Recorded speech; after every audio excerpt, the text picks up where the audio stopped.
Hey everyone, this is Brittany with Aimpoint coming to you from virtual SHOT Show 2021. And we're going to kick it off with some questions and answers. And we have Duane Buckner, aka Buck, here. He is our Director of Training for the US. Buck, why don't you tell us a little bit about yourself? Okay, well, I retired in 2017 from about 25 years or so in the Coast Guard. I was a maritime law enforcement specialist chief, and now I teach. And I'm the director of training for Aimpoint US, like Brittany said. Great, great. So we polled the audience, and we have some questions for you. We got quite a few Acro questions, so we're going to lead off with those. All Okay. right. Okay. So first one is from Thomas. He says, I've heard numerous instructors say the main advantage of the Acro is an enclosed emitter. Why is this, and what is an enclosed emitter? Okay, so an emitter, if you think of it this way, it's kind of I'm oversimplifying it, but the emitter is the bulb essentially that generates or creates the red dot, right? So if you don't have an enclosed emitter, something foreign can get in that emitter channel, or it can block that emitter. So what the shooter would see, or what the shooter would not see, more importantly, is the red dot. It goes away. And that seems like a very simple thing. I hear a lot of folks say that if the red dot goes away, they'll just switch to their irons. But that's kind of missing the point. If you think about using a pistol in extremis, right, when things are really, really bad, I usually teach that a pistol's a parachute. It's you use a pistol when things are really, really bad. So if you can put yourself in this scenario under stress, you draw the gun, you come up there, and what you anticipate happening doesn't happen. So now all of the problem solving capacities and infrastructure that you've built around this process, this red dot appearing before you, superimposing on the target, meeting solution, and pressing the trigger, all that's gone. So what you've just been thrown into is a creative problem, a problem requiring a creative answer. Unfortunately, under that sort of stress, that typical SNS response stress, a lot of that creative capacity is gone. So an enclosed emitter protects the dot, but what it's really, really protecting is your capacity to think through a problem when things are the worst. Okay.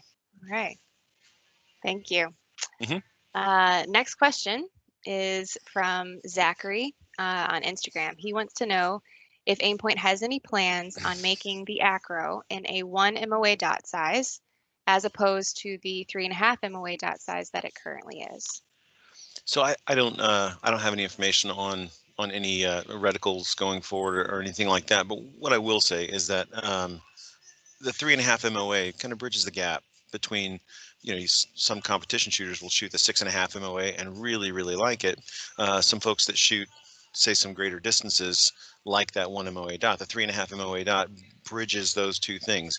So what I would suggest to you, if you're having a hard time shooting at distance, and that's pretty well, I think, the only real application that I would use a smaller dot for, um, is turn the brilliance down, turn it really, really far down, and you'll get a very similar effect to the 1 MOA dot, especially out of a pistol optic. What you don't want to do is convert the emphatic signal of the red dot to a subtle signal, right? So iron sights are subtle signals. So you have to really look for them. You have to negotiate with them to develop an aiming solution. If you turn that dot way, way down, or if the dot is really, really small, then you're kind of diminishing returns. You begin to have to go back to a point where you're negotiating with the optics to develop an aiming solution, and you don't want to do that.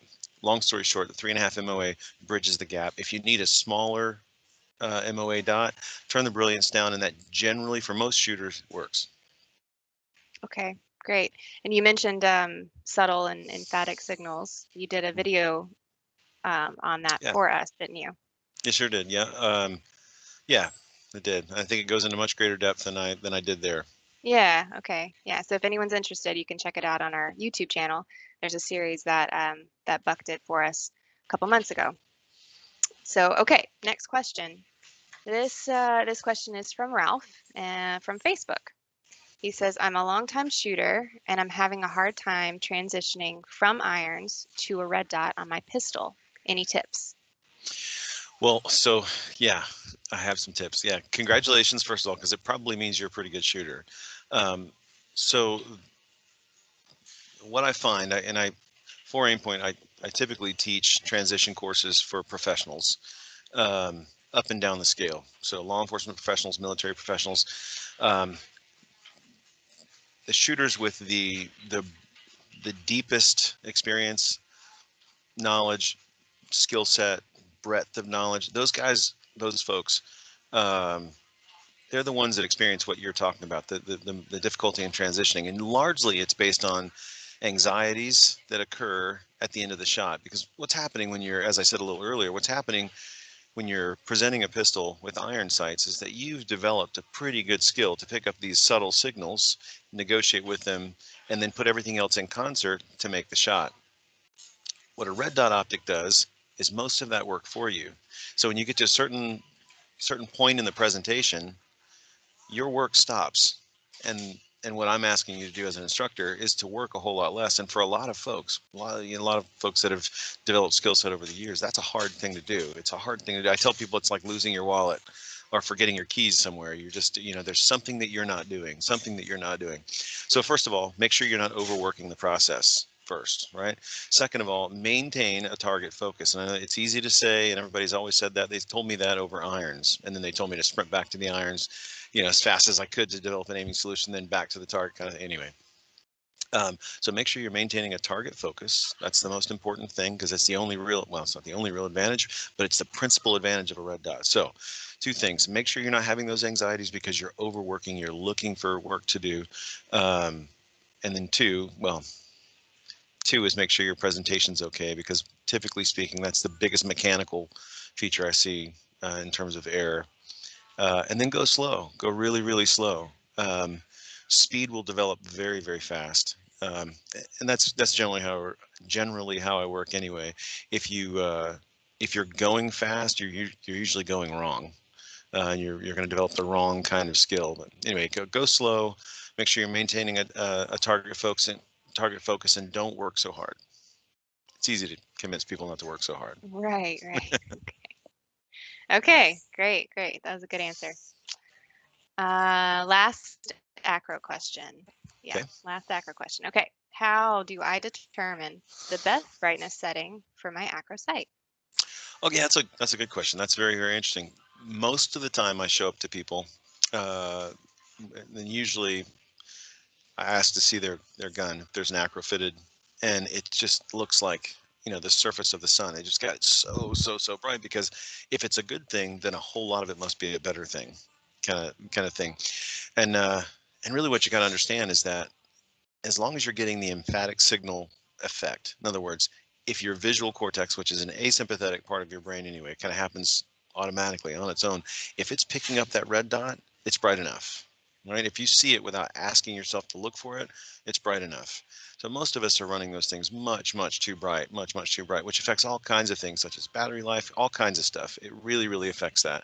So what I would suggest is to pick the conditions that you'll use the pistol in the most, and or rather put the acro on the setting that you can see it, that you can just see it. You know what I mean? Not very subtle. If you're having to move your head, that's a first giveaway, right? If you present the pistol and do something like that, right? Like that, it's not bright enough. But if you come up and you absolutely see it, the red dot imposes itself on the target, it's bright enough. Bright enough. Okay. I can tell you that I don't think I've ever used under any scenario it on its brightest setting. I know I haven't. It would be way too bright, because the danger here, not to labor the point, but the danger here is that you overbright the dot, and then that brings you back to the gun, and that's not where you want to be.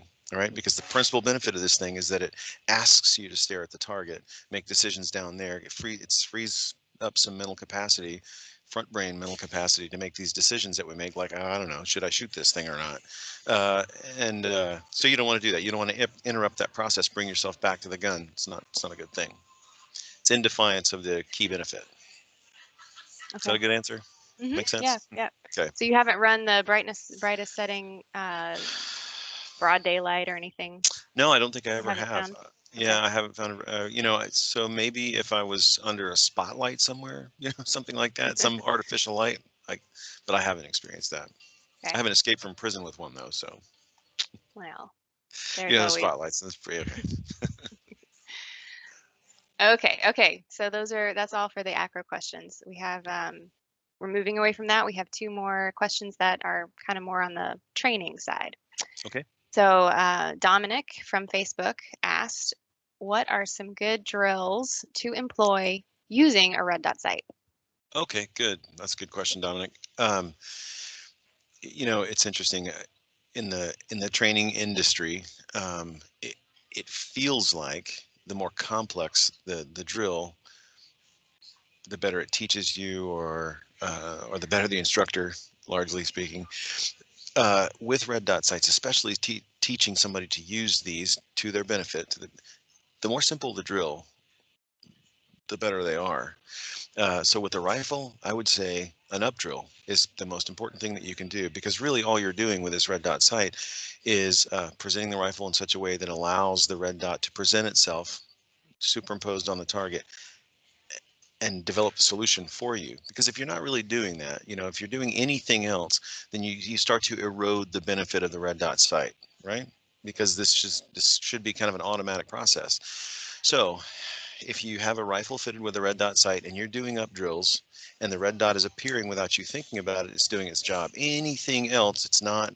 So the drills that you need to do support just that very easy movement up into that area where you're picking it up, where that visual cortex, it's in the back of your brain, the visual cortex Mm. is picking up that emphatic signal and telling you you can shoot the gun now. Because that's really that's the relationship with the optic for the shooter, right? Lift the gun and wait for that red dot to say, hey, you can shoot the gun now, right?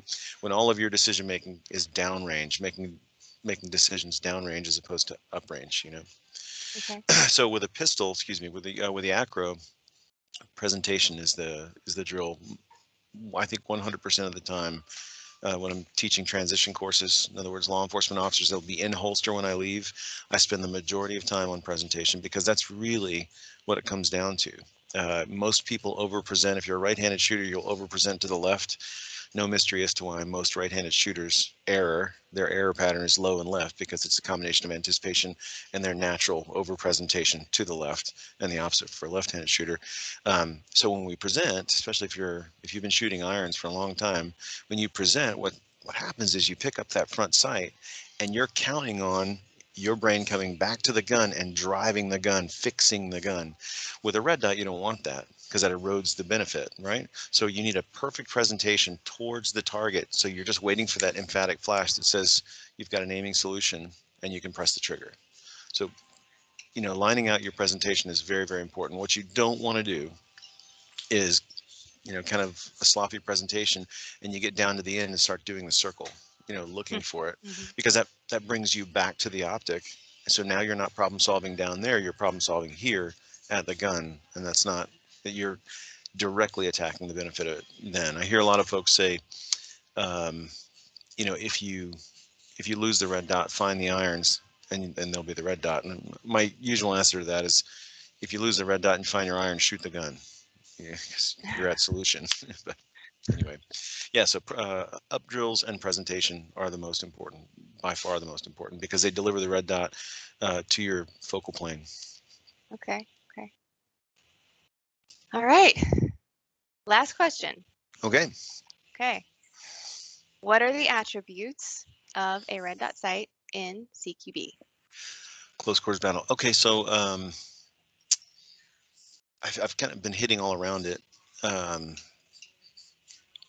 in all these questions, really. But so operating on the principle that simplicity wins and complexity kills, right? So under stress, especially significant stress, uh, your brain changes, broadly changes. So the numbers are variable per person, but the average person, average IQ, person of average IQ, can think about 720 complex thoughts in a moment under full amygdalic hijack or response, or SNS response, or however you want to say it. That can be reduced to 2.